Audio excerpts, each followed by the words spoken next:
ఉస్మానియా యూనివర్సిటీలో ఒక్క గజం తీసుకున్నా ఉద్యమిస్తామని బీజేపీ తెలంగాణ రాష్ట్ర అధ్యక్షుడు కిషన్ రెడ్డి హెచ్చరించారు. భూములు తీసుకుంటే అది విద్యార్థి అమరుల ఆత్మకు అవమానమని అన్నారు.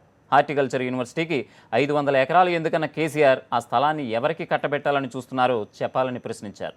పార్టీ కేంద్ర కార్యాలయంలో మాట్లాడిన కిషన్ రెడ్డి కేసీఆర్ పాలనా తీరును ఎండగట్టే ప్రయత్నం చేశారు. మోదీ ఏడాది పాలనపై ఈ నెల 26 నుండి 31 వరకు ప్రచారాలు చేస్తామన్నారు.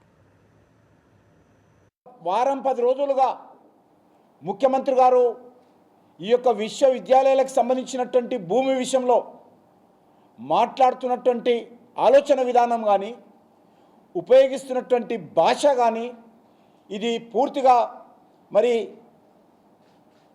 రెచ్చగొట్టే విధంగా ప్రజలలో విభేదాలు రేకెత్తించే విధంగా ఇది ఉన్నది. నిజంగా పేద ప్రజలకు సాయం చేయాలనుకుంటే ఈ హైదరాబాద్ నగరంలో వేలాది ఎకరాలు ఆక్రమణకు గురైనటువంటి భూములు ఉన్నాయి. అనేక మంది బడాబాబులు ఆధీనంలో ఉన్నాయి. రాజకీయ పార్టీల నాయకుల ఆధీనంలో ఉన్నాయి. ఈరోజు పాలక పార్టీగా ఉన్నటువంటి టీఆర్ఎస్ నాయకుల ఆధీనంలో ఉన్నాయి. మీకు చిత్తశుద్ధి ఉంటే ఆ భూములను తీసుకోండి.